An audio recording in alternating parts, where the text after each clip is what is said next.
Hey everybody, welcome to this week's live stream. I hope you're all doing great today. So we are turning up the Valentine's Day themed pen.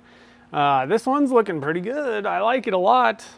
So we did a little bit of white, we did a little bit of red, and we did a little bit of interference red. So hopefully that interference will add a little bit of, I don't know, mystery to the blank a little bit. It'll kind of blend things together a little, hopefully. And we concocted a pretty cool looking red. We did base with Yamagata, that's always a good one. Added some red dye, which always pops the Yamagata, and then we also added basically like a metal flake, a fine metal flake to it, which is going to change the appearance a little bit. It's going to, I don't know. We'll see how. I don't know. We'll see how this turns out. What I'm thinking is it's going to pull some of the pearl out, but I add a little bit of that kind of speck, that sparkle, like metallic flake does. So hopefully it'll be pretty cool. I don't know. We'll just have to see. So I'm going to give you. I don't have any of the blanks because I wanted to get these out to the Pen Blank Club folks. So those went out yesterday, I guess. The days are just all merging together lately, so I don't have it the whole batch of blanks. I did try when we were pouring that first batch last week. I did say maybe I should drop the Yamagata a little bit and add more of that metal flake to see. I got to be honest, I didn't turn two down and like polish them. I didn't see a whole lot of difference. I just slightly adjusted those numbers. So I don't know if it really makes any difference, really. It wasn't like noticeable in the blanks, or even when I was kind of like mixing it up and all that stuff. It just, that flake adds, like I said, it kind of drops the pearl a little bit, but they were so fine that I think we're gonna have to polish this thing up basically to see that metal flake look come out. So it should be pretty cool though. So basically either way, just throw some metal flake in there, throw some Yamagata, whatever you want to do, and it should pretty much equal out and not really change a whole lot.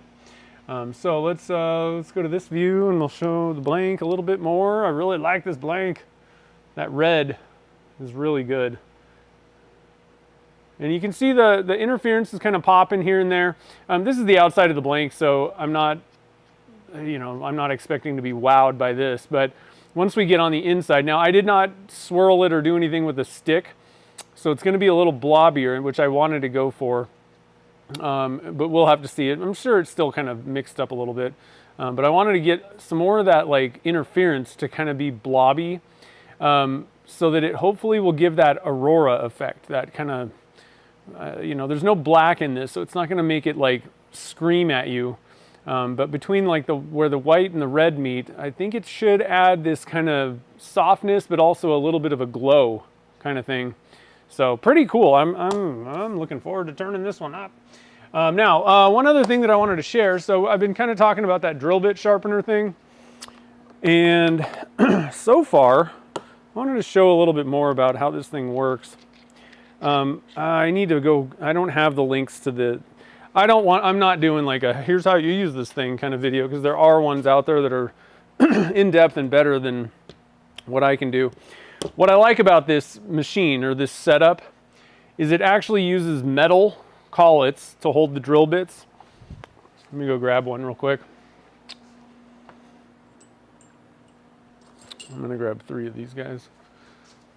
It comes with a whole host of collets for all kinds of different sizes. So you basically just stick your drill bit in there, but it's a nice collet, very hefty. Like this thing isn't just going to fall apart after a while.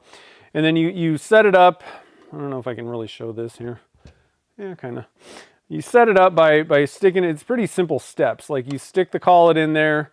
You can move the bit in and out. You bury it, turn it, and then you lock it in.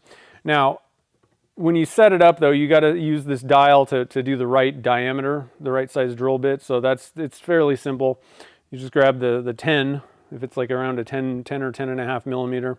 So you just set the dial, set up your collet, and then all you do is you stick the thing in over here. I gotta undo this. There's a grinding wheel right here, and you stick your bit in. It's kind of a little bit on an angle. You line up the these little side guide things. And let me get this thing in here.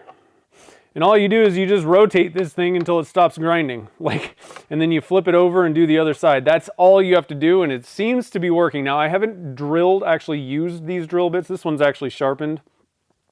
I haven't used them yet to double check, but I mean, just visual inspection, everything's all equal, everything's good to go. The other thing I like about this, there's a lot of these different like numbers of this machine.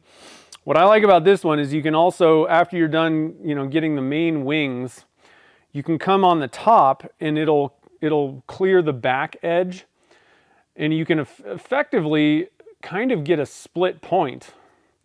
I don't know how useful that's going to be for like what we do or anything like that, but this machine does that. There's another one with a hole on the front, and that basically cuts the wing down. It's like digging in further in. I don't think that's the machine that most of us really want.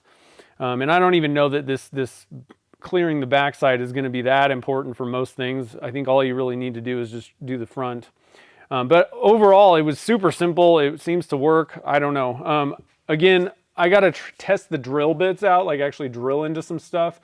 But if anybody's interested, it's not cheap, but it's not that expensive. Like it's a tough one. It's like in the middle range of price where a lot of people are going to be like, are you kidding me?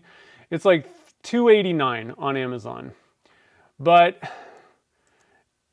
I don't know. It's pretty simple to use. I felt it was worth the investment personally. I don't know. We'll see. But I like to keep my bits sharp, and my dad can use this. So I have a few extra things going on. It's also a business expense, so I don't have to like clear it with my wife or anything. So I don't know. If you've been looking for a drill bit sharpening system, I think this is probably the one to get. One other thing that I forgot to mention about this thing, you can also set the angle, or like drill bits have different. And it's freaking heavy. This thing is like a tank. It's also got so you switch out the collets for different size drill bits. It's got storage for all the collets, most of the collets, I should say. There's actually a couple that don't fit, but whatever. Now on the front of this machine though, you can set the angle. So typically drill bits come with like a 118 or a 135 angle. But you can go all the way from like 90 something up to 140 or so, and you just adjust this little thing. And I will say this is actually one of the benefits of being able to deal with your own bits. For plastics, realistically, you're better off going with a pointier angle. Typically, it's not necessary. Obviously, we all use like standard bits that you just buy at the store, but you have the option to do this. So I'm going to test these out. These are all 27/64, which you use for like the Monarchs, Sierras. I'm going to just see how these work. I did this one's sharp. Like this one's like a 110 maybe angle. I think this is a 118 and this is a 135. So I'm going to just kind of drill some stuff and see how I feel about it. But it does give you some advantages for different things. You can do whatever you want. If you use a sharpening service, they'll sharpen at any angle also. But you have the control, and you don't have to spend money on that after you've bought the machine. It is limited to 1/2 inch is the highest it'll go. I probably wouldn't recommend going for like really small drill bits. I think that's probably just a waste of money. You can buy them for like a couple bucks. That's where I don't think I would. I just don't trust that this thing's really going to do excellent work on a 1/16 inch bit. I don't know where the low end is, but probably I'm not even going to waste my time with stuff less than like 3/16 probably on it. So you are kind of stuck in a category of sizes that you would be able to sharpen. One other thing that kind of relates to drill bits, or drilling stuff. Let me find, where did I put that? So one of the things for drilling, drilling out like the stuff that we drill. Where did I put this stupid thing? I got an example that I wanted to show you. One thing that this will not do is it's not going to sharpen brad point bits, you won't be able to do that. But here we go. I wanted to share a couple things. You just can't get a brad point bit on that wheel the right way. Like it's just you would have to have these professionally sharpened. Oh, let's put it on the right camera. How about that? You'd have to put it on the right camera. I don't think I put it on the right camera for showing you that other thing. It's on the front. You just adjust like an angle to switch the point, how the point goes. So 135 would be a kind of a wider angle thing on the tip, whereas 90 would be very pointy. And for like plastics, a lot of times the pointier ones kind of work a little bit better sometimes. If you're doing like metals and stuff, you're actually better off like a little bit wider. But and then wood, probably just the standard is fine.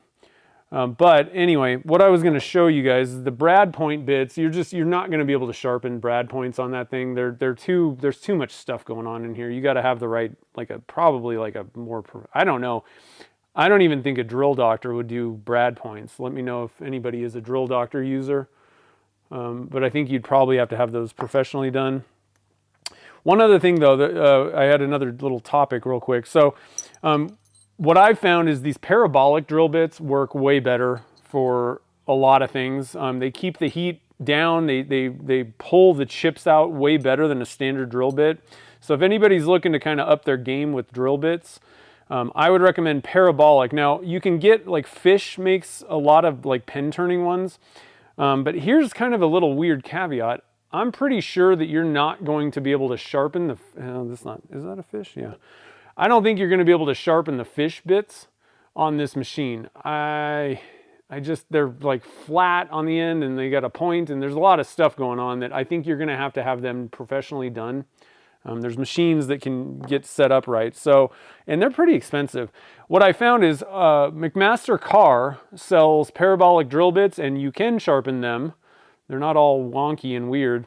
I actually just sharpened this one on that machine. But I wanted to, they've got a bunch. They've got, metric, they've got the standard, whatever, fractional. And they've got like different, if you wanted to, I don't know if it's worth it, but they've got black oxide coated, they've got non-coated, they've got tin coated. So there's a few different options. I don't know if you really need to go with all those extra coatings and all that stuff necessarily for plastics. I'm guessing I actually just bought a bunch, and I'm going to kind of do a little testing with that to see if they like hold an edge longer at all with the tin coating. But I don't know if that's necessary. If you got a sharpener, then you really, whatever. You don't necessarily need that. I bought those before I bought that machine. But I wanted to drop you guys a link at McMaster Carr so you can look at them. They're a little bit more expensive, but they're, I would recommend, with the parabolic bits, what I've done is there are blanks that I drill a lot of, like the Sierras or the Monarchs. I want a 27/64 parabolic bit. It like I said, the drilling goes faster, and being a chip clearing bit, like it just like the chips just fly out of these parabolic bits, like they're just like being pushed out of the hole. It's going to keep your heat down. It's going to make the drilling go faster. I think it's the way to go. Where I really find that a parabolic bit shines is for small holes. For instance, I bought a parabolic bit for a 6mm hole for that tenon cutter. Because that hole, I mean, it would just take me like 1,000 passes to get 3 inches deep or whatever, they want you to drill in there for that little peg that goes in on the tenon cutter. And it just was terrible. And then I went and bought a parabolic bit, and it just like totally quick. And like I said, there's no heat. It reduces the amount of heat, which can affect different things. So anyway, there's a link to McMaster for that. Like I said, I don't want to be like, oh, everybody needs to go buy that drill sharpener. I don't know yet. I haven't even actually drilled with them. I just put a link there if you want to look at them. And that is the link to the one that, like I said, there's a bunch of different model numbers. I think that's the one that most people are going to want. So take a look at it, see if it might be something that you might be, interested in. I don't want to, I want to find the right videos. There's a couple other people that know a lot more about drilling than I do and have done videos on those machines. I'm going to try and find those links and put them in the description. That way you can kind of see how does this thing, like they go through, like they're kind of long videos, but if you really want to, you know, look at how this works and they kind of dive into some of the mechanics of what's going on with drill bits and why, like what, you know, the split point thing and all this stuff does and why you would want to sometimes be able to cut off the back end of the wing. So I'll try and find those videos and put them in the description for later. So let's see here. I'm going to scroll up and just see if I missed anything.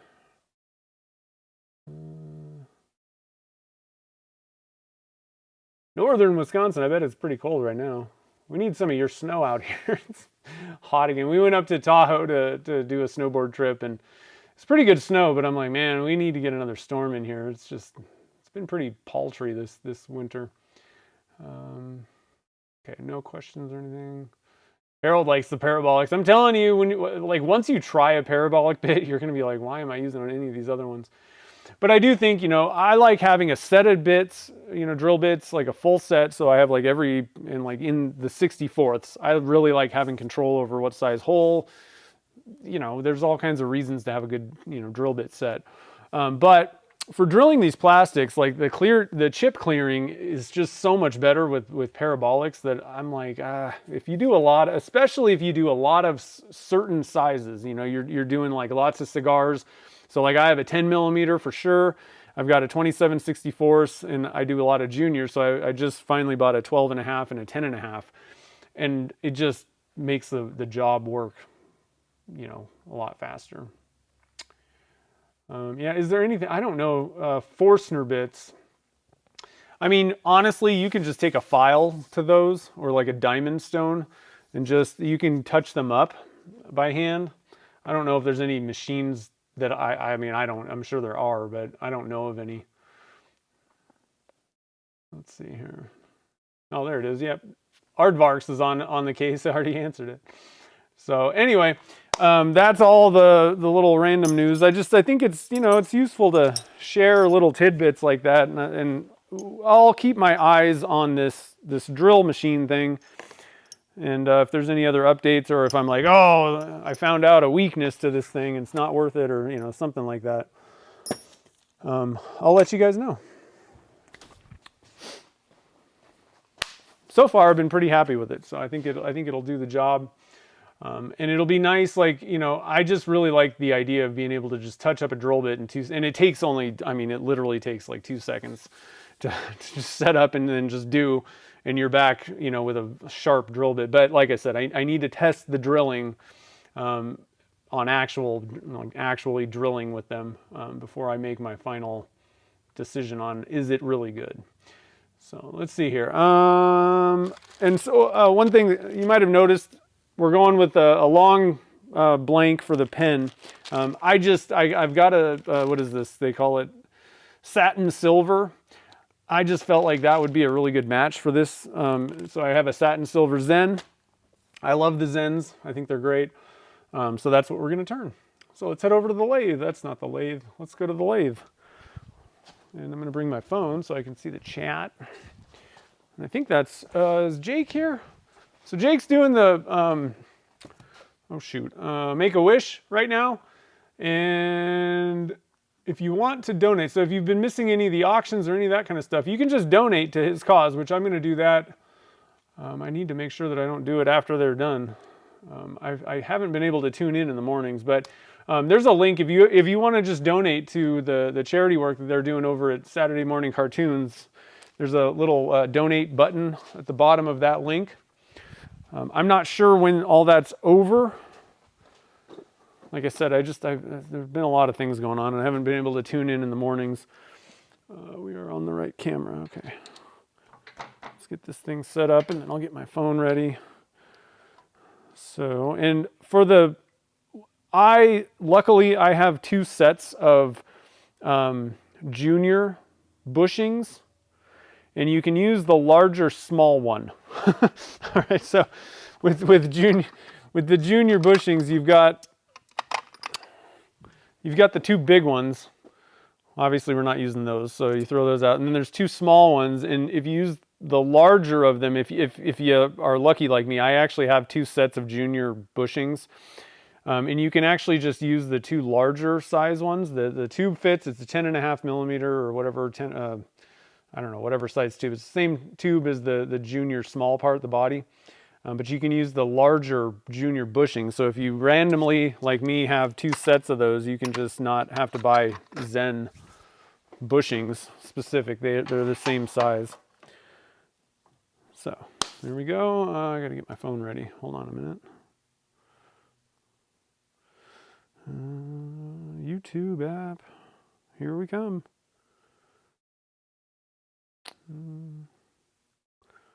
Me. My channel. Here we go. Chat. Locked and loaded. Let's see here. Yeah, I've never sharpened a bandsaw blade myself either.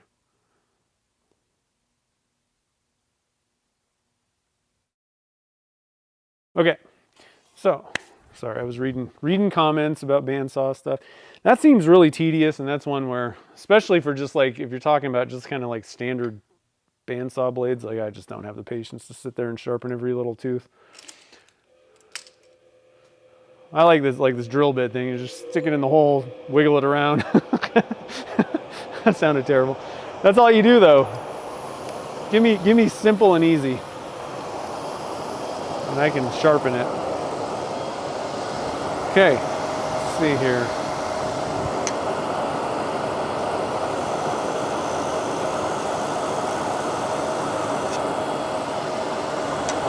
I can't wait to see how this thing looks on the inside.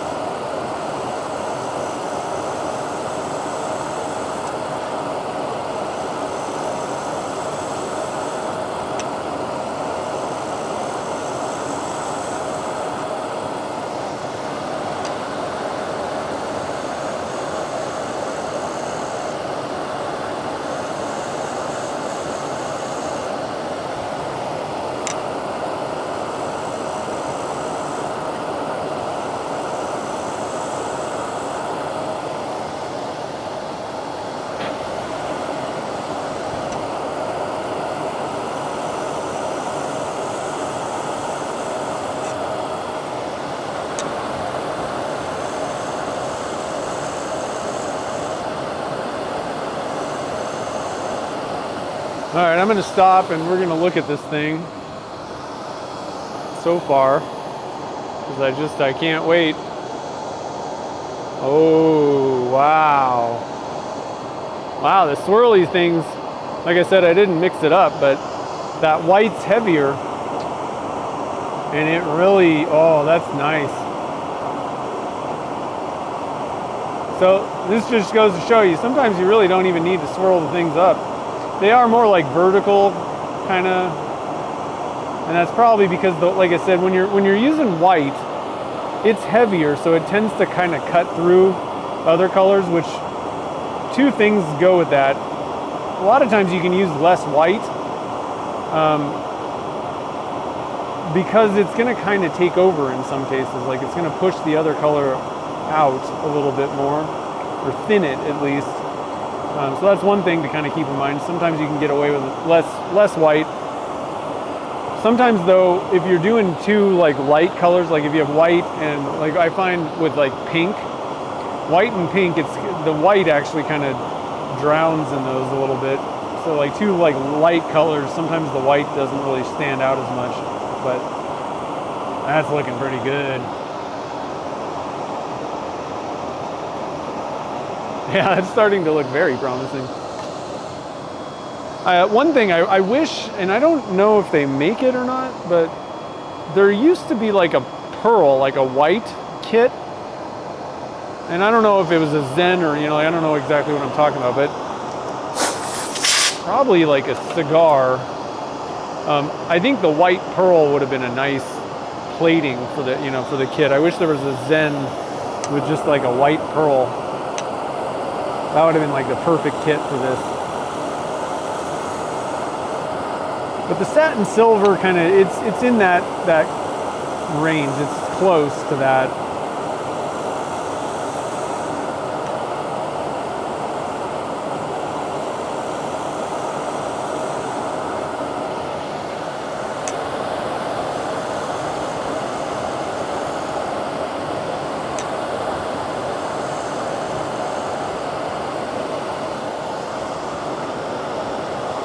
Tool rest sideways. I'm like, why is it so skinny on this side and not on that? I'm basically doing this thing with it. Get the tool rest straight, and your blank will turn out straighter. Not saying it's going to be perfect, guys, but it's going to be better than it was.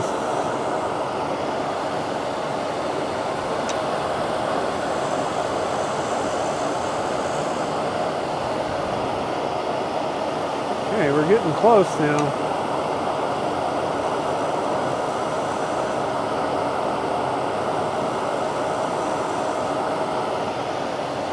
A little bit of vibration going on this thing. I'm going to try backing it off. See if I can might be a little too much pressure on the tailstock possibly.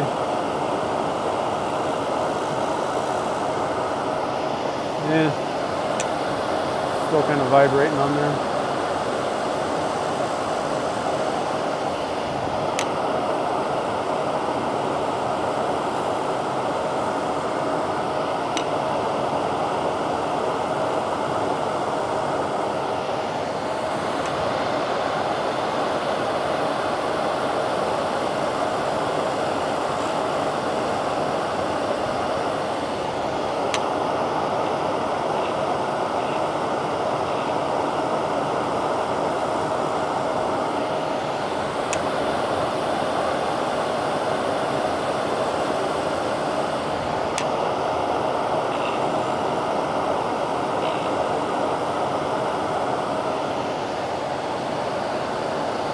All right, I think we're there.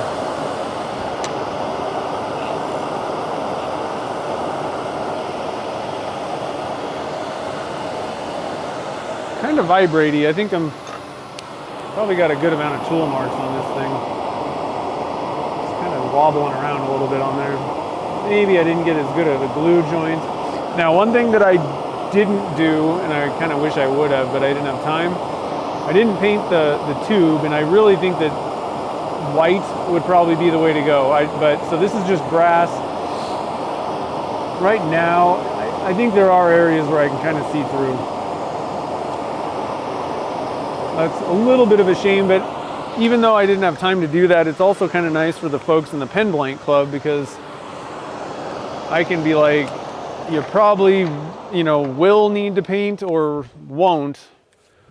I can be kind of the fall guy. I don't think it's going to stand out and be like terrible, but probably one of those cases where you're better off going with like nickel plated or white on these ones. That's looking pretty good. I like that swirl. Got some sparkle with those little micro, metallic flakes.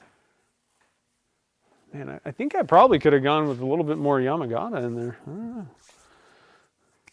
A little bit thinner than I would have gone for. But I think it's going to look good. You could even go with red if you wanted, if you got red spray paint. I don't think that would be bad either. All right, so let me get some gloves so I don't wreck my hands. Let's see here. Coffee bean with, or a blank with coffee beans. Huh. I don't know. Yeah, Ralph was asking what speed. I go full bore. If you got something thin, you start getting up like stopper size. I don't know that it's really necessary to go full speed. But the higher the speed, the more revolutions. It's like a feed rate thing, right? If you you can either, well, I don't know. There's how fast the thing is, your blank is turning, and then also how fast you're moving the tool. And so the higher the speed, within reason, the faster you can kind of move, but it's going to give you a smoother cut generally when you go faster. But again, there's a little bit of seeing how things work. I think for pens, I don't know. Well, some of the Nova lathes go like 5,000. I don't really think you need to be going 5,000 RPMs for these things, but most lathes go up to like 3,500, 3,000, 3,500, something like that. That's fine for pretty much any pen. So I would crank it up. If you're going too slow, you're not going to get a very good cut. You don't necessarily have to be full bore, but I think for pens, you're generally going to get a better cut. Now, for certain things, like you start getting into like larger things, hollowing and doing different stuff, there's kind of a limit in it. Obviously the wider the diameter, the slower you will want to be going. But I also find if you're going too fast, sometimes with resins, you're almost more, if you're not getting like shavings at all, you're just getting like dust, basically. That could mean one of two things. Maybe your cutter's dull, that can cause that too. But sometimes if you're going too fast, you're not really getting shavings. You're getting more dust, and that's not. I would slow it down a little bit. You're just going to get a little bit better surface that way.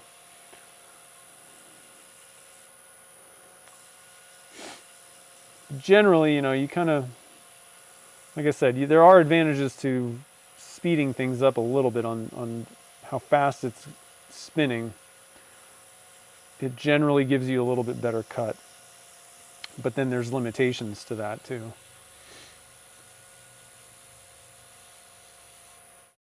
So I'm using 600 grit silicon carbide, or like the wet or dry sandpaper. This stuff, I've found this stuff works the best on resins. Wet, of course.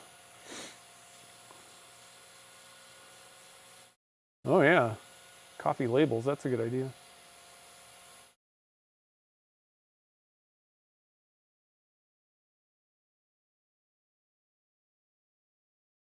Raspberry Ripple, yeah, totally.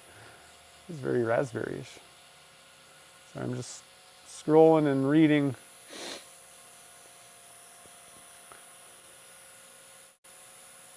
You want to drink it?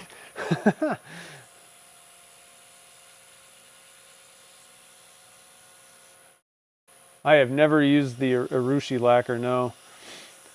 There's a little bit to that. I don't fully understand it. I haven't really looked that deep into it, but it's quite a process.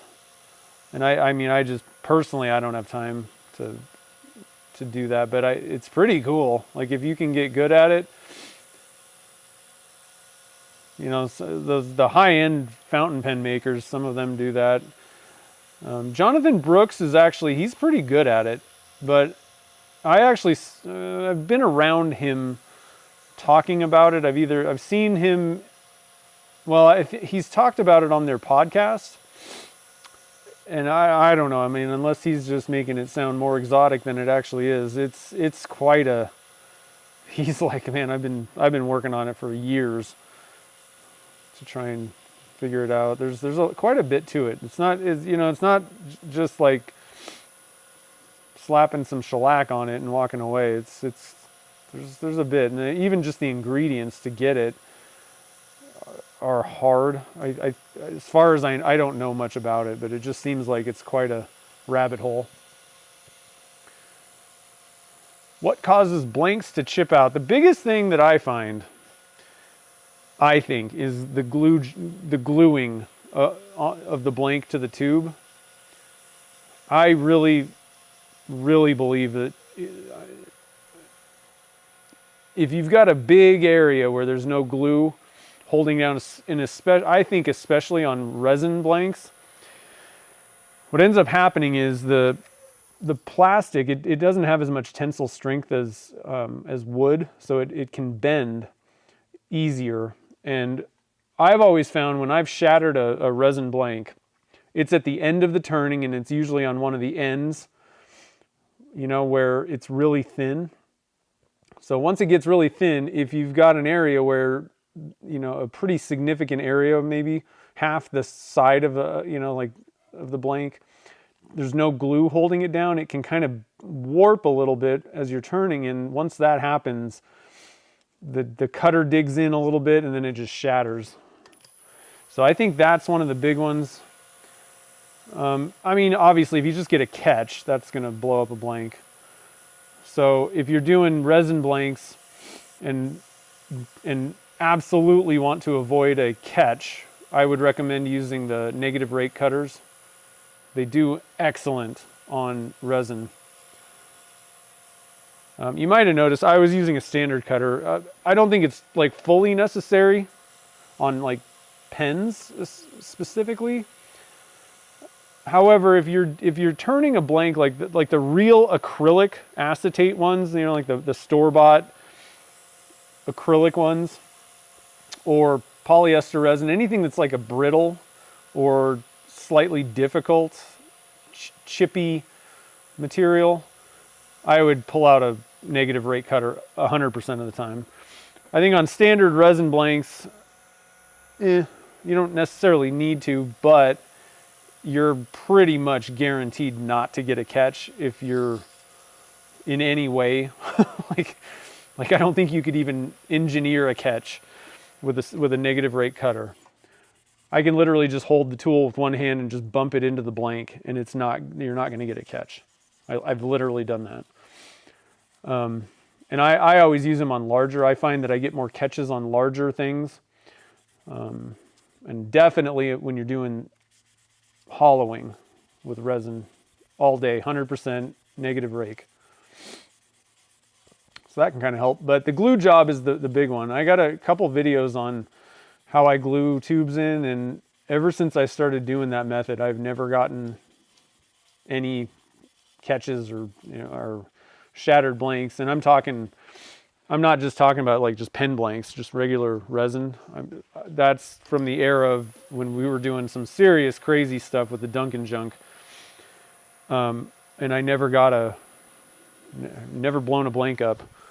And I was doing some materials that I was like, I'm wearing a full face shield and a bodysuit, body armor, because I don't trust this thing. So I think it works. The simple of it is I use the gap filling thick from Starbond, and I use the super fast thin on the inside of the blank as well. There's not much to it necessarily, but it just seems to work pretty well. I don't know.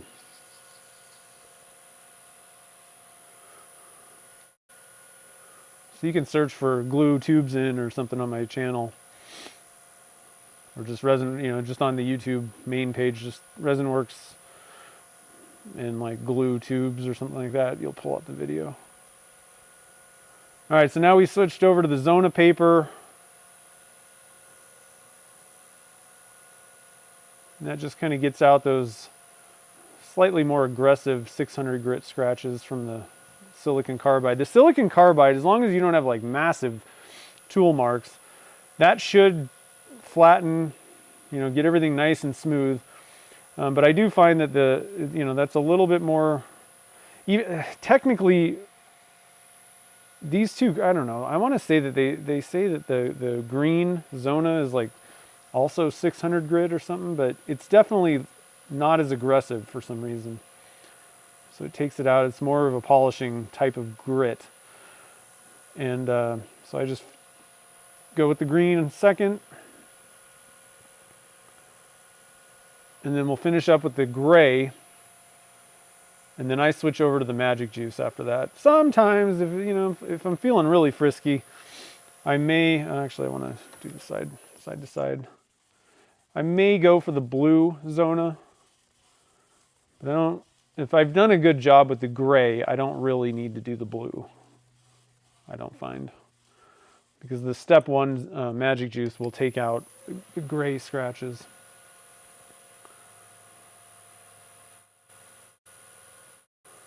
I don't like to do more work than I need to, especially when it comes to sanding and polishing.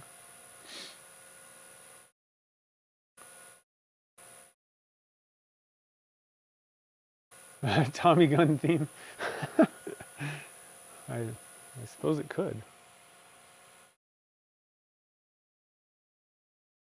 Got blanks that chip, yeah. Yeah, if you've got stuff that's chippy, I definitely, and if you haven't tried a negative rate cutter, I think you're going to be like, whoa, should have done this years ago. I mean, when they came out with it, I was like, this is a game changer. This makes a big difference for a lot of people, I think. Like I said, it's not like you can't turn, and the one disadvantage is it's more of a scrape.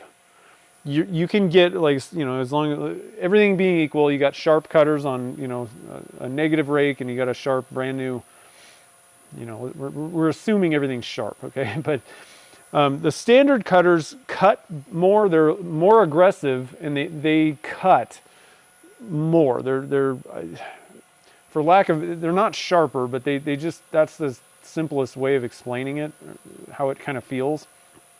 It's like it's sharper. So I find on, when I'm turning the bespoke pens, they don't have, you know, they're not glued down to a tube. They're not like mounted, like solid. They're just screwed into a mandrel, and, you know, you got some tailstock support, but they tend to be able to bend, you know, like warp a little bit more, especially like in the middle of the blank. And I find that I get a lot more chatter with the negative rate cutters. Like I said, generally kind of in the middle of the blank. And I can reduce that significantly if I use the standard cutter. So I find there are definite reasons to use both, depending on the situation. But you can use negative rate cutters for anything too. And I think that they are the definite choice in certain situations over the standard cutters. And I think the nice thing is, it's not like you have to go buy a new tool. That's what I like about them. You can just swap out your standard or negative or do whatever you want. If you've got, you know, a carbide tool, it'll take both. And that's nice, you know. I mean, there's a lot of times where you're like, oh, I got to use the this tool, so I got to go buy another one. But, you know, you just need to get the cutter. And that's a lot cheaper than having to go buy a new tool. So it's a pretty good deal. I like it. All right. I'm just going to wipe this guy down. That thing is looking pretty slick. I like that. I'll get you guys a little bit of a close-up before we do the final polish. So like I said, I just do those 3 steps for like sanding, I'm going to call it. That's kind of like the sanding steps. And then I switch over to the magic juice to get the full polish. And the magic juice is magical. Love that stuff. But you could just use the Zona papers, or, you know, like micro mesh, it's kind of the same thing. And go all the way up. A lot of people just do that. I find that I just get better results personally. I don't think it's a personal, like, I just don't have the, for some reason, I don't get blanks as polished if I just go through the sanding polishing papers. I get better results with magic juice. That's looking pretty cool. I mean, honestly, I could almost stop there. This one, I think, lends itself to going for a matte finish. And this is what I was talking about. Down here, you've got some interference, and that's, once we get this polished, it's going to have like an aurora effect. It's going to kind of, it ends up popping out at you. Got a little bit of that here and there. But there's some big blobs of it down here. A little bit up there, maybe. That's going to be nice, I think. I like that. Okay. Get the camera out of the way. We'll do some magic juicing. The juice is loose. All right, let's see here. Oh, there's an Urushi supplier in Oxford. Wow, I don't think, I really don't know much about Urushi, but it seems, Yeah, it's expensive. Yeah, it's pretty expensive too. That's another one. I just don't. I mean, you know, my focus is blanks. Like I don't even sell pens really. Every once in a while, someone will be like, "Oh, I really want that one that you just made," and I'll be like, "Okay, it's for sale." I mean, pretty much anything I make on the stream is for sale, but I don't market it or sell it. Part of the thing is with that, I don't really want to have to like really deal with like, because there's a little bit more down the road. Like if something happens to the pen, I got to repair it for them, and you know, there's more things going on where that just takes time away from my other things that are really the focus of what I do is making blanks. Down the road, like if I ever kind of transition away from like selling pen blanks, I may get, you know, much more into like making pens and selling them. And in those cases, you know, once you start doing that kind of stuff, if my focus was more on pens, I might dip my toes into some Urushi. Who knows? Try some different things out. If I really did focus more on selling pens, I would probably be doing the kitless. I really enjoy doing those.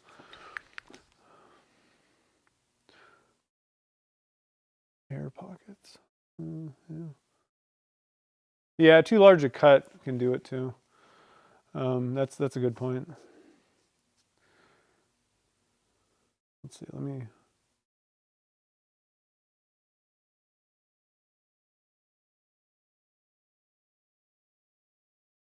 Sorry, I'm reading. Let's see. How far to sand for matte? This is as far like Chad only goes to the green, and that looks fine. I call it satin. I call my like dull finish a satin finish. I like to go to the gray personally, and it's a little bit more polished. Like technically matte is more dull if you're looking at like paints. That's why I call mine like a satin finish kind of. It's just a little bit glossier than a matte. So you could go with the green one, and that's like about, I mean, like I said, I think they say that the green grit is like 600 or 800, but I would say like 800, maybe 850 grit. So you can maybe try to find equivalents. And I think the gray is somewhere around 1200, maybe something like that, 1000, 1200. So like somewhere, I think if you went up to somewhere around 1000, I think that would be a good matte finish. I think you'd be right there in the range. But do keep in mind, you know, there are differences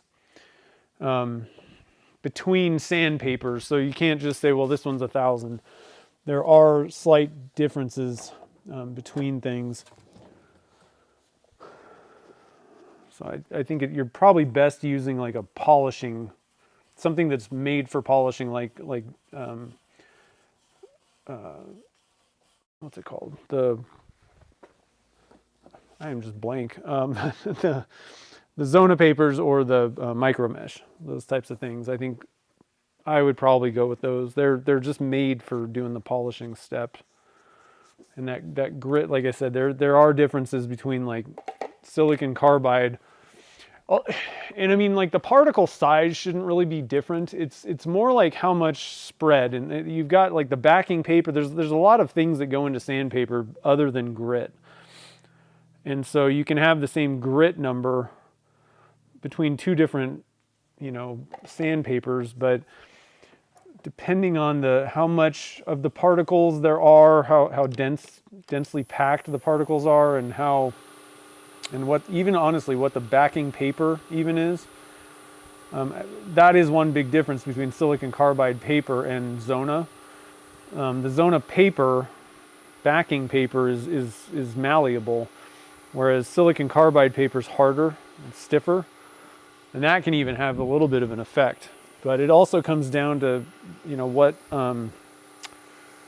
did they use? What type of adhesive are they even using for gluing the particles on? Like it really gets in depth if you dive into sanding sandpaper. And it really comes to, definitely do not cheap out on sandpaper. Do not go to Harbor Freight and buy the cheapest sandpaper you can find. There are significant differences between decent, and you don't have to buy the most expensive sandpaper on the planet, but you don't want to buy budget sandpaper because who knows what, there's too many quality control issues for them to be able to sell it for that cheap. You don't even know if you're actually getting, 600 grit. There may be 220 grit particles in there. A lot of times the particles come off because the adhesive they use is junk. So you got like a lot of contamination between if you don't fully clean things off, and this is not good. That is not the place to cheap out. All right, so we're on step 3. It's starting to get pretty polished. Pretty polished. And I like to use the microfiber in between to wipe off the grit, or the magic juice step. I think it'll help reduce scratches. Those like scratches that come from nowhere, it seems. Once I started doing this, I'm still using we've had a million discussions about paper towels and if it's abrasive. I don't really think, at this point, I'm pretty convinced that the paper towel, especially once you get the magic juice on it, it's like kind of wet. If that's the part of the paper towel that you're using, I'm fully convinced that I can easily go to like step 4 in magic juice, and the paper towel is not causing any harm. However, the wiping off the extra, magic juice after I'm done with this step, I used to use just dry paper towel, and I'm pretty certain that I was putting scratches in doing that.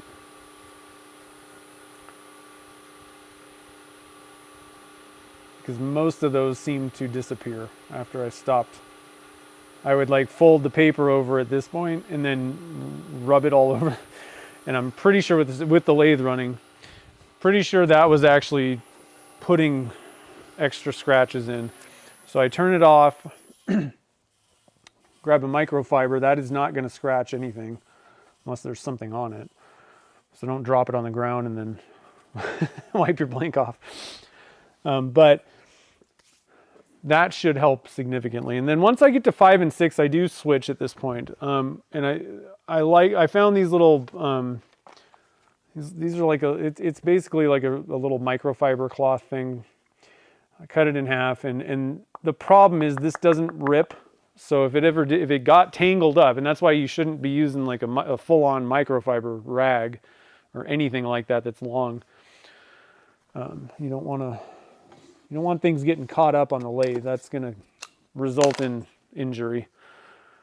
So I just cut it into a small piece, and even this is slightly dangerous, I would say.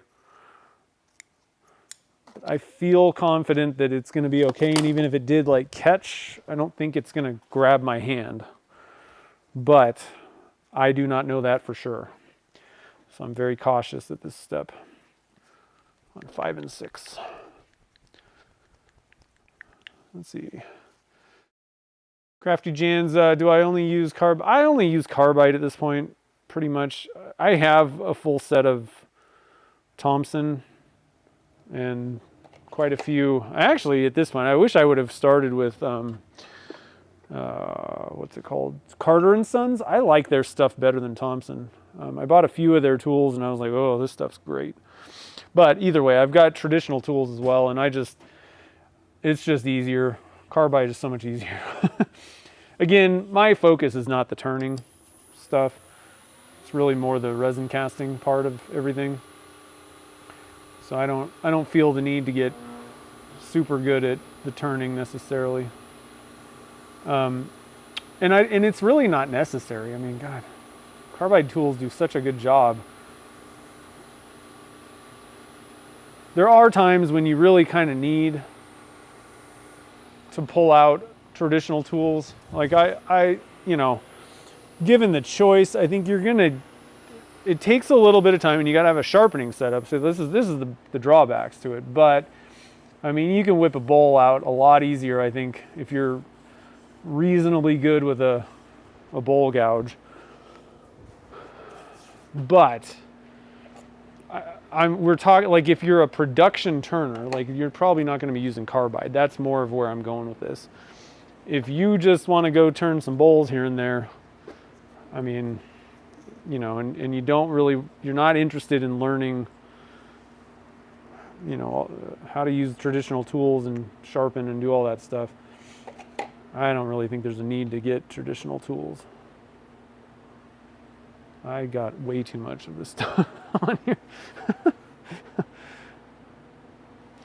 Okay, we got some serious step 6 going on right now. It'll be okay. A little extra ain't gonna hurt anything. Yeah, Carter and Sons, man, they make really great tools. Thompson's good too. I don't know. I just found that, and I, you know, didn't really know any better, I guess. But I mean, Thompson's better than some of the just cheap turning tools that are out there. You know, just the cheap brand things. I liked their system. It was great. It was fine. But then I bought a few Carter and Sons tools, and I was like, oh, I prefer these. I don't know that they're like. I don't know that I would say that they're like better than Thompson in any way. It's just my preference. I just enjoyed like the round handle, and I liked the overall thing that Carter and Sons had. Ooh, man, that thing is so glossy. It does look like, it just looks like a hard candy. All right, so let's get you guys in here. I made a funny sound. Ooh, it was like some kind of wildebeest sound. Man, that's pretty awesome. There's a lot of depth in the reds. And you get that, like I said, it's like a glowy effect of the interference. That's what I love about the interference powders. You can use them in so many different ways. It does different things depending on what you're doing. If you put them next to a black, like a dark, it'll really just zing out at you. Like there's no depth. It's almost like it's just shooting out at you with color. But when you go for things where it's kind of paired next to like a little bit lighter thing, or you got a bigger blob of the interference, it's got some depth. It's got a little bit of white, kind of like a pearl look to it, but it really pops this kind of like glow out at you a little bit more. Are we on the, yeah, okay. That's looking good. All right, let's put it together. What do you think?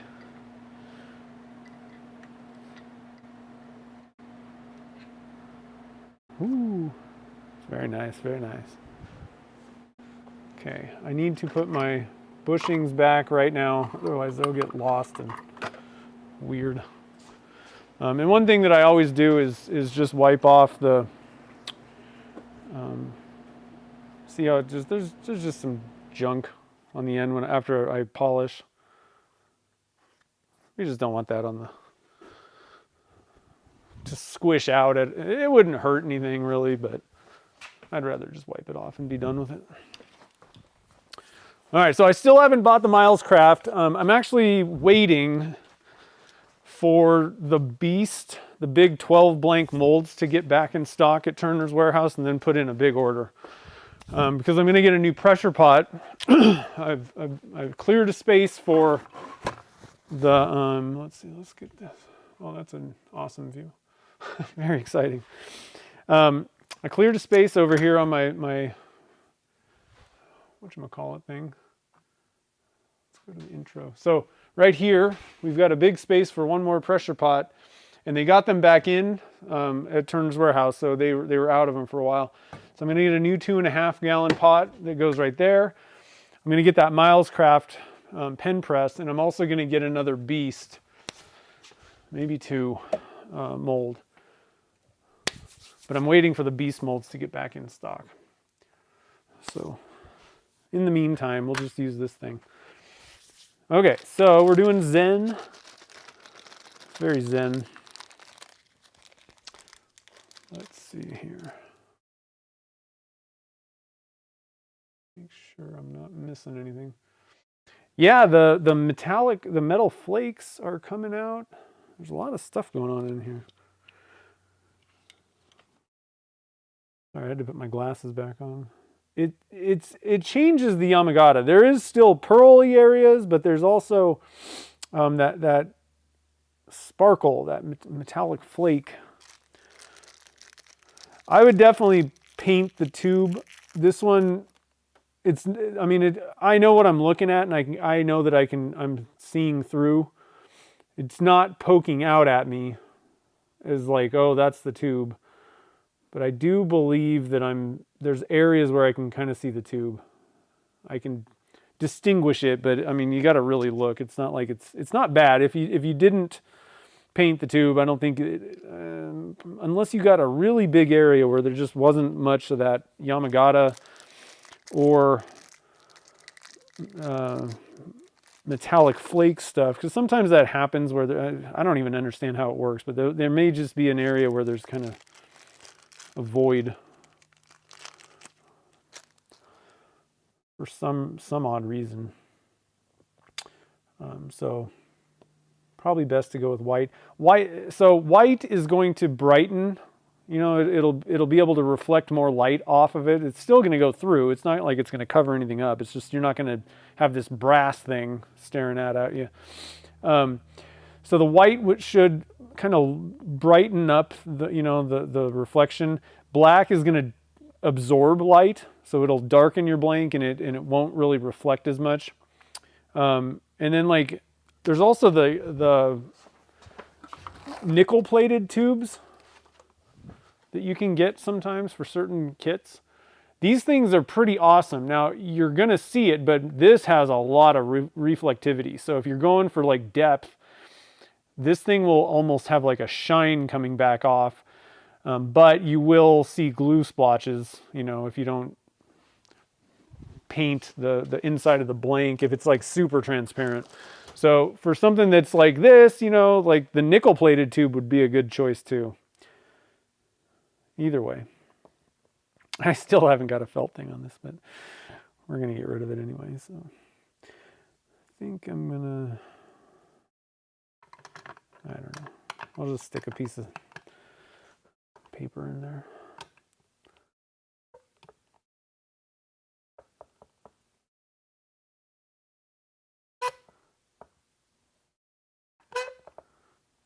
Oh man, I don't know what it is about these Zens. Sometimes they just do not want to work.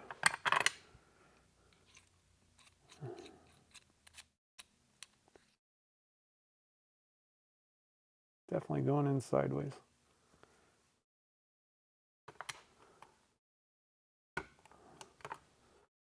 Okay, I'll try this again. There we go. There might have been some glue in there actually, or something.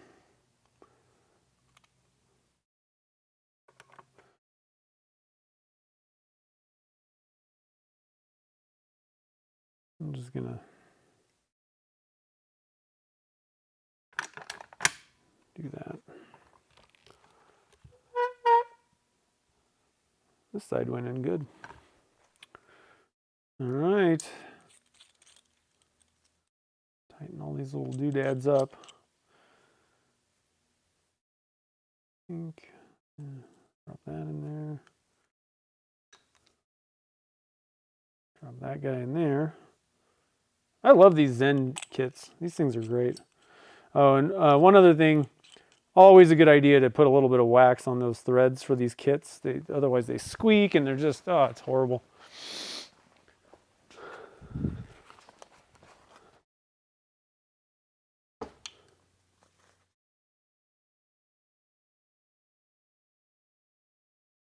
Just take a little bit of paste wax. You don't even need like anything. Like you just need to just put a dab on there.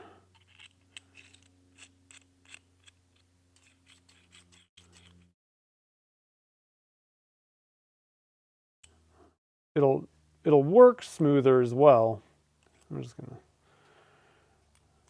you know, like it'll screw on better anyway, but it'll get rid of any squeaky Squeaky sounds, we don't want that. Like I said, just a bit. You don't really need to do anything crazy. I'm gonna wipe it on there, and then let's see here. I think this is the bottom. There we go.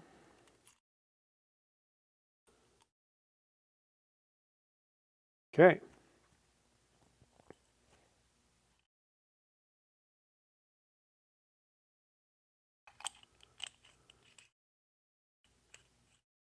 There we go. A little nubbin off of there. Look at that.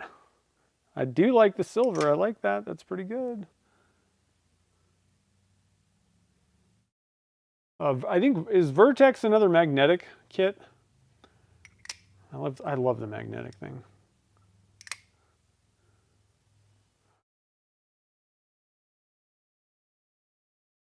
I'm definitely digging the blanks though. Those things, I was like, oh, we were making them. I'm like, I think these are going to be pretty good. So if you're in the Pen Blank Club, those went out yesterday. So they'll be on the way. Not too shabby, guys. Not too shabby. What do you guys think here? Let's see here. I'm going to scroll up real quick. What angle do you use to do the negative rake? They come set. So like the little negative rake cutters, you just stick them on there and you just do it like you do a normal cutter. That was a question from Randy. Let's see, Randy, Mike Peace. Yeah, Mike Peace does some really good stuff. Standard.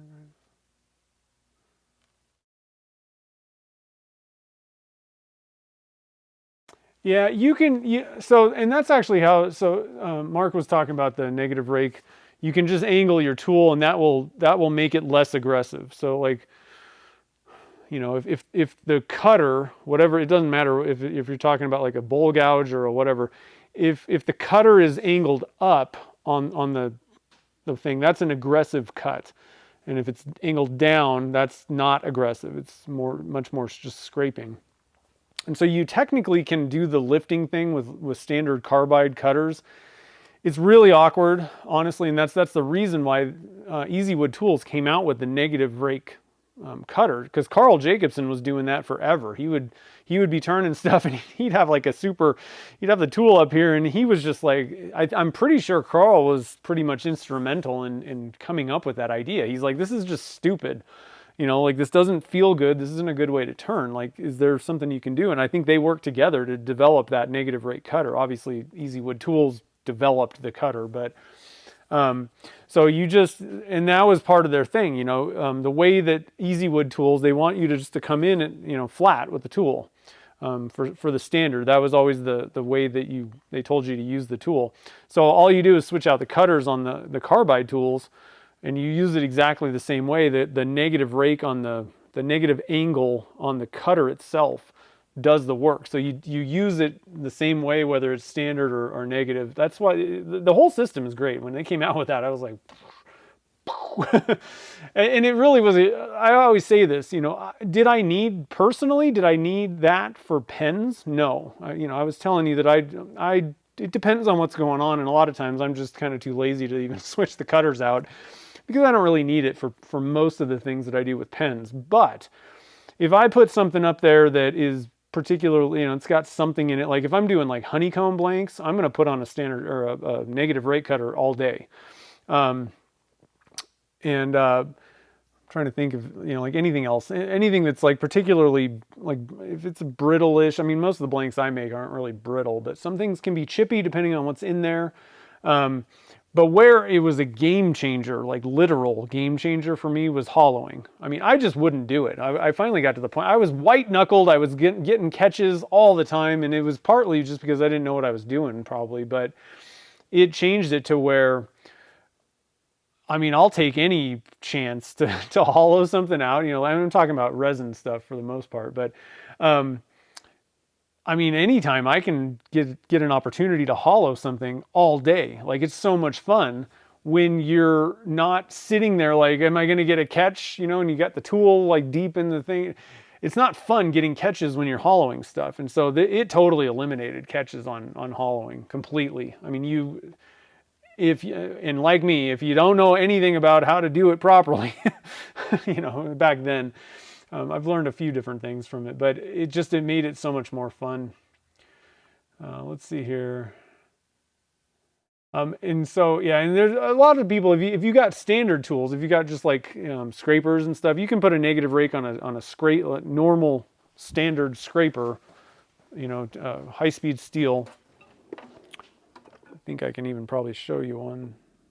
Yeah, I've got negative rake scrapers that I used to use. I don't, at this point, I'd rather just not even mess with sharpening, but you just put a little bit of I don't know if there's any standard angles or anything, but just drop it down a little bit, and that'll, if you're doing wood or resin, it'll help you out. I don't know if you guys saw that. Hold on. And there's all kinds of different scrapers and things. You can put a negative rake on any scraper,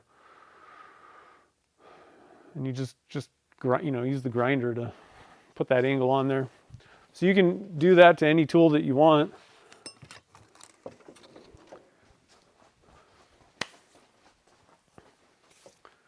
Let's see here.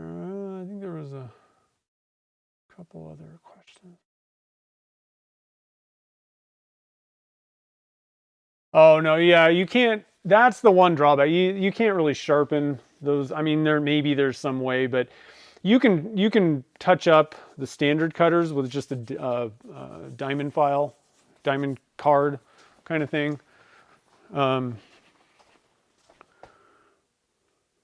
Do I have a standard cutter? Yeah. So it's very simple. I got some brand new ones, but I haven't even opened the package yet, so I'll just get my old ones. So you can get these. There's a new brand out there that has a lot of good diamond sharpening stuff called Sharpal, Sharpal. And they make these. These are DMT. DMT makes decent stuff. There's also, what's the other one? Starts with a T. I don't know. Get a diamond card like this, and you just put a little bit of, you can put water on there or a little bit of oil, either way. And you just lay it flat and just rub it around. And so you can sharpen. It's not going to be like factory sharp. It's not going to be, maybe eventually you could get it there, but it's not going to be exactly the same as like the factory ones. I find that the Easy Wood tools, like brand new cutters, those things are like as sharp as like possible. But you go and there's like a coarse, medium, and fine or whatever, and you just go through the grits. And like I said, you just basically just put your finger on it and just kind of, try to keep even pressure and just rub it around, and you'll get it sharper. Again, not factory perfect, but they're definitely, it's going to extend the life of your cutters all day for many, many uses. So that's nice. But with the negative rake on those things, there's no way that you're going to get it angled. I mean, you'd have to do it on like I don't even know how you would do it. I'm sure there's some sort of like a sharpening machine thing that you could get the little cutter mounted to and, do it, but just buy a new negative rake cutter. Let's see here. All right, so I think that's about it. I don't think, I feel like I missed a question or something. There it is, David Bingham. What's the advantage of painting tubes versus painting the inside of the blank? So, the reason that you would paint the inside of the blank is if you've got super transparent resin where like you're gonna see through for sure, like clear, or if you've just used like the translucent dye and that's all that's in your resin, where you're talking like stained glass, almost like you're gonna see through for sure. In those cases, and this is the tough thing about this, I'll kind of explain this a little bit, but what you're doing is covering up glue splotches, because you can paint the tube all day, but there's glue is on top of the tube and in between the blank. So you're gonna see these like splotchy areas of glue.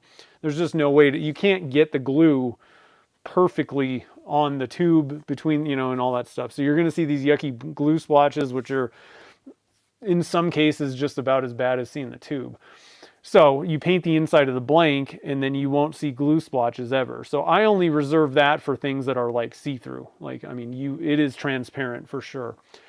Clear areas on blanks, or do I have one of those?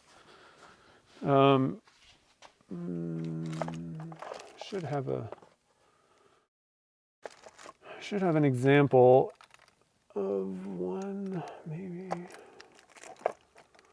Maybe not. I don't enjoy doing it so much. Anyway, that's why I don't have many of them. But anyway, you would paint that. Now, the problem with painting the inside of the blank itself is, let's say you painted it black, it's gonna, those areas that are super, like if you have clear resin in some spots, it's gonna almost look like that black part that you painted that was clear. It's gonna take on, like the blank is gonna look like it actually had black in it. So it's gonna alter the look of the blank. You're either going to see like glue splotches or tube or whatever if you want to have something that literally you can see through, and like that will keep the integrity of what the blank is kind of supposed to look like, but it's going to look yucky. The alternative is you paint the inside, but it's going to take on that color. So it's going to kind of change the look of the blank. So it's kind of like typically I kind of prefer, like if you're going for something super transparent or like clear like that, you're really kind of better off doing it with like a diamond painting pen. That's a good use of that because you're not even drilling into the blank. That'll preserve the clear parts of the blank. So like handles or diamond painting pens where you're not drilling it out and messing with that stuff.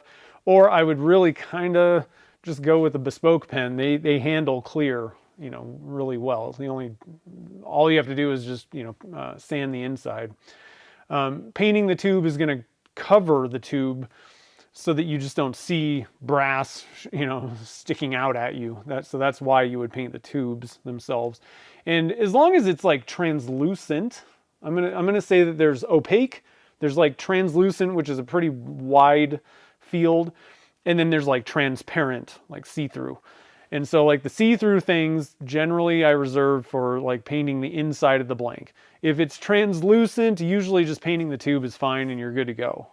Maybe you might be able to see some stuff in there, but if you've got enough mica powder in there, and this is the other reason why you need to do all this stuff, is if there's just not enough mica powder, or some mica powders just really don't get opaque. Like some like golds I've found, and some of the like lighter greens and things, like you could dump an entire jar of mica powder in there and it's still going to be kind of transparent. So the problem is the tubes are brass. And so with certain colors of blanks, it's just going to stick out like a sore thumb. So you paint the tube white or black, you typically will cover it up, or you could use like the nickel plated tubes and it just doesn't stick out at you. But again, that's as long as you have enough color in the blank to obscure things, so you're not seeing those like glue splotches. But the brass just sticks out at you. So what I usually do is, like I said, in some cases, there's trade-offs, right? So if you want to keep the integrity of a see-through blank, I would probably try to use, if you can find try to use a kit that you can get the silver or nickel plated tubes. That is a good way to go, but you're going to see glue splotches. That's a lot better than brass, generally, I find. But if that's not an option, then, I usually go with black or white. White, like I was saying earlier, white will reflect more light. So if you want to keep the colors, the blank looking more bright, I would use a white background. If you want to impart a little bit of darkness, color, like bring the colors down a little bit, or just, you don't need it to be a bright blank, then black is a good one. That tends to obscure things even more, so you don't really see the tube, but it will darken the blank a little bit. So, because black absorbs light, whereas white reflects it. So those are, I don't know, that's hopefully that was in depth kind of, hopefully that helped a little bit. Let's see, is there any other questions? I mean, you can paint the tube and blank, but I mean, I don't, why? If you painted the blank, you're not going to see the tube, typically. I mean, I guess the reason for doing that is you may scrape off some of that paint when you're putting the tube in, I guess. That's why you would maybe do both, but I usually don't do that. So let's see. I'm just a regular machinist. That's fine. Okay, so I think that's about it, guys. Yeah, I mean, I don't disagree with Chad. If you want to absolutely not see anything in your, then yeah, you can paint the tube and the blank, for sure. And the one problem is, painting the inside of the blank. There's not many things that really stick very well to paints that stick extremely well to plastics. One thing you can do is if you can kind of scuff up the inside a little bit, that can kind of help. Not too much, but like if you can find this is not a good example of the size you would want, but if you could find something that's like I would maybe not use steel, maybe like brass brush things like this, and kind of go in there and just scuff it up a little bit. That can kind of help you with your adhesion with the paint. You might even actually, I never thought about doing this. I just thought of this. Another thing that would probably help with adhesion is that if you grab a Q-tip and some denatured alcohol and just wipe out the inside of the blank, that would actually, I never thought about that. That would probably help just make sure there's nothing that's, oils or something, waxes, I don't know, something on there. You might have had something on like the drill bit or something like that. That might actually help a lot. I never thought about that. And then what I use is spray paint. So I go to the Home Depot and they have this stuff that has like primer and paint all in one. That's usually going to work the best. Plus spray paint is thin. That's the biggest problem, is a lot of people use like acrylic paints or like things that are like paints that are thick. And at that point, you're starting to get to the point where you almost need a bigger hole. If you're like making a Sierra or whatever, like you use the 27/64 drill bit, you almost need to go for something a little bit bigger to take out more material and then add the paint. So usually spray paint works pretty well because it goes on thin and it won't typically make you have to adjust hole size or make the tube really tight. That's where you can really get scraping of the paint when you're putting the tube in. Another thing, it's not a bad idea to have a little bit of, the other thing is you need to make sure that you let the paint dry. I mean, I might give it days, a few days, to make sure that it's fully dried. So, anyway, gun bore kit, yeah.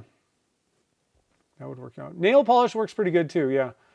That's another one. That's not too bad. A lot of people already have the spray paint, and there's different ways. Like you can just, the easiest way is to grab this spray can and just try and spray in there. But I mean, some of the holes are so small that you're just like flooding it. And at that point, the thinness of spray paint it's starting to get thick, especially at the bottom. So another way to go is grab yourself like a small cup, something not too big, and just spray some of the spray paint in the cup, and then grab a Q-tip or paintbrush even, and just kind of go in there and paint the inside. And you'd probably have to do a few coats at that point. But that's a much easier way to get on a really thin coat and not just flood the whole thing. But it is pretty easy to just flood it with spray paint. That works pretty good too. So anyway, guys, hopefully those answers and things, like I said, I'm not super knowledgeable. I don't make a lot of pens, but that's the ways that I've been doing it. But man, I'm really digging this thing. So hopefully everybody in the Pen Blank Club is excited to get the Valentine's Day. And it also came with, this month was the New Year's blank with the Valentine's Day. And then so we did the Fire and Ice blanks before Valentine's Day blanks, but that's going to go in next month's box. I just kind of swapped them out. So anyway, pretty cool. Hopefully you guys enjoyed the stream today, and we'll be back at it next week. I'm thinking we might need to play around with the mica. We were talking about mica powder plus interference powder, like mixing them into the same cup color, thing. So I think we're gonna have to do some of that stuff. But I want to try and think of like a themed Like, Jake just did Mercury, and we did like the Enceladus blanks, like something like kind of fun. Like, I mean, it doesn't have to be a planet or something, but something where there's like kind of a little bit of a theme with the colors. I might try and think of something fun to something different. We've been doing kind of Valentine's Day and New Year's and like things like that, like holiday type or seasons kind of thing. Maybe I might try and find something that's like I don't know. I gotta use my brain a little bit this week, but we'll come back and make some blanks next week. It'll be pretty fun. So anyway, more Pen Blank Club memberships. Yeah, I might actually open up a couple spots soon. So I'm pretty sure you're already on the list, Mike. One other quick question. Do you only use carbide cutters on epoxy, acrylic, and resin blanks?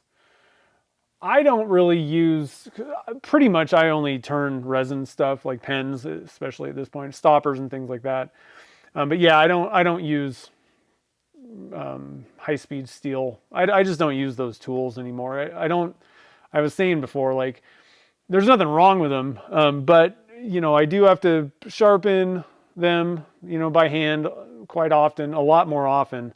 I think that's the drawback for me is like, there's a lot more sharpening going on, whereas the carbide cutters last forever. So it's just much easier for me to just grab a carbide tool and just, go to town with it. So yeah, for the most part, and like I was saying with the negative rate cutters, I couldn't even imagine going back to the traditional tools, the high-speed steel tools, on like, especially like larger resin things. The negative rate cutters work so good on those things that I wouldn't even mess with it. So Grateful Dead, that would be pretty cool. I'll have to think about that. I'll look into it. I'm not saying, but again, that's me. I'm not saying, and I have access to a grinder and all that stuff. So I don't know if that says anything. To me, the carbide stuff just works fine, and I don't have to be a master of it necessarily. So I've just kind of eventually got to the point where I'm like, I just don't see the point in doing this. If I was turning a wooden bowl, that's all it was. It was wood 100%. I'd probably pull out my bowl gouge at that point, but I mean, I do that very rarely. So, I think that there's just so many good advantages to carbide that it's easy wood. So anyway, guys, I hope you enjoyed the stream. I hope you have a great rest of the day. Hopefully you'll maybe get in the shop, get some shop time and get something made. I don't know, who knows? Make some Valentine's Day pens. Anyway, but I will see you guys all on the next stream.